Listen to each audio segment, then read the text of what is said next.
Hi, welcome to a new video, and as I'm basically pre-recording a few videos for release while I'm on holiday, this being one of them, I've been thinking about topics to talk about that are a little bit less reactive to what's happening with titles and what's coming out, and a bit more my considered view. So I wanted to look at this one and really just talk to you about it and explain why I also cover arcade racing titles, because it's a good question. The channel is, after all, called Scaff's Sim Racing, which implies sim racing, simulation racing games. But then we use that word again, games, which I'm not ashamed to use. They are games at the end of the day that we play on computers and consoles. So in its simplest term, the reason why I also cover arcade racing titles is this, and it's very, very straightforward. I enjoy playing them. A good, solid arcade racer is a joyful thing to participate in, to interact with, to use and enjoy. I know that's not for everyone, but for me it most certainly is. A good, well-crafted arcade racing title is escapism. I know some people do, but for me personally, if I've had a few beers, I don't want to sit down with a sim. If I'm going to race on a full-blooded sim, I want to focus on it. I want to take it seriously, for want of a better way of looking at it. But I also like my beer. I do like a beer or six, and when I've had a beer or six, I want to have something that's a little more light-hearted, a little more accessible, shall we say, in certain ways, and arcade titles really do fit that bill for me. But also, I think people can get a bit snobby about this, and there is a very blurred line between arcade and simulation, and we get this dreaded term, simcade titles, that is almost always used as a pejorative.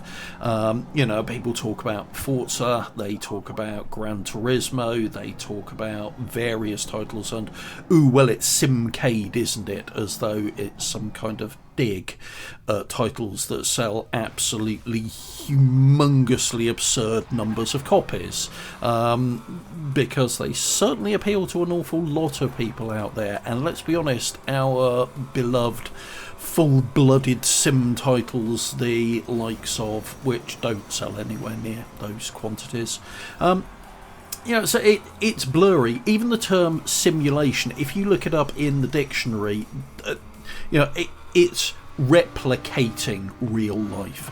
It almost, in no definition in any dictionary, says that it must meet a certain degree of accuracy. It's just something that is attempting to replicate real life. You then get titles that really do blur that distinction. And, the likes of Forza and Gran Turismo are good examples of that, because they certainly, for the most part, look like simulations. They simulate the look of motorsport and racing and cars extremely well, better than an awful lot of the serious sims do, being perfectly honest with you. But they don't do it to the same fidelity when it comes to the physics and the tyre model. But then you get titles that really do throw massive curveballs.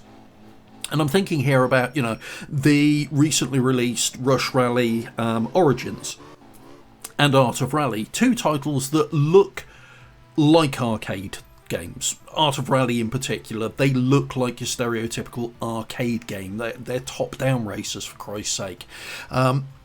But they've actually got some quite deep and nuanced physics hiding underneath them that work extremely well.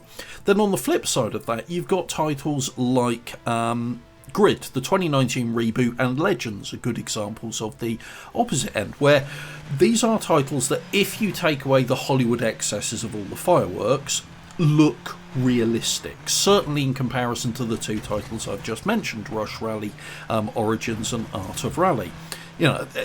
Grid, by counterpoint, looks more realistic, but its physics engine has actually arguably got less fidelity in terms of the physics nuance than those two have.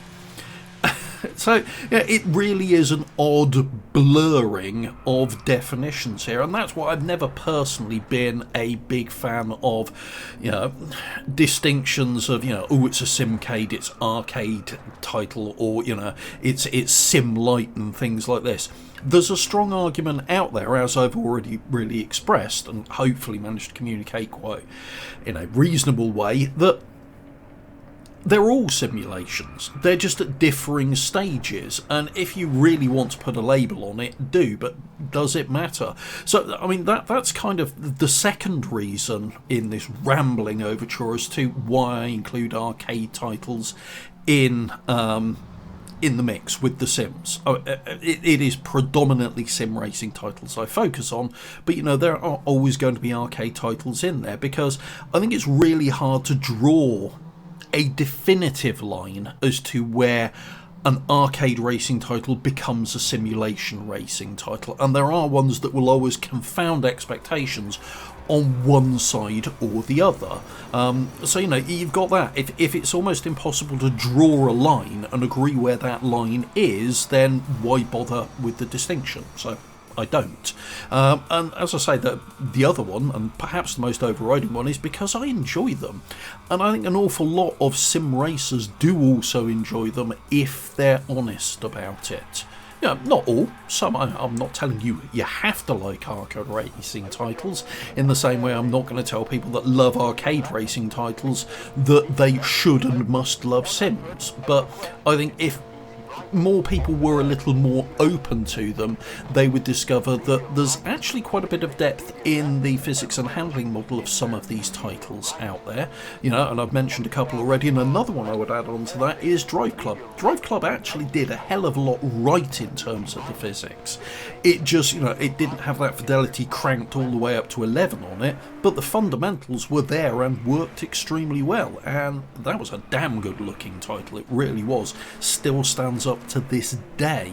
So you've got that blurring of lines, and just the fact that they're fun, and I think it's something that more people should at least be open to giving it a go and maybe embracing and finding something new. So I will continue to cover arcade racing titles on a channel that is called Scaff Sim Racing for those two reasons. I enjoy them, and I think the line is too difficult to demarcate to say where one ends and the other begins. So I'm not even going to try and set that boundary. So yeah, while I'm away, this is another one of the rambling videos, and hopefully you found this vaguely entertaining. If you have, please do hit the like button, and if you want to see more content like this, please do subscribe to the channel and hit the bell icon to be notified when new content gets uploaded. And in closing, thanks very much for watching, and I'll see you all soon. Take care. Bye bye.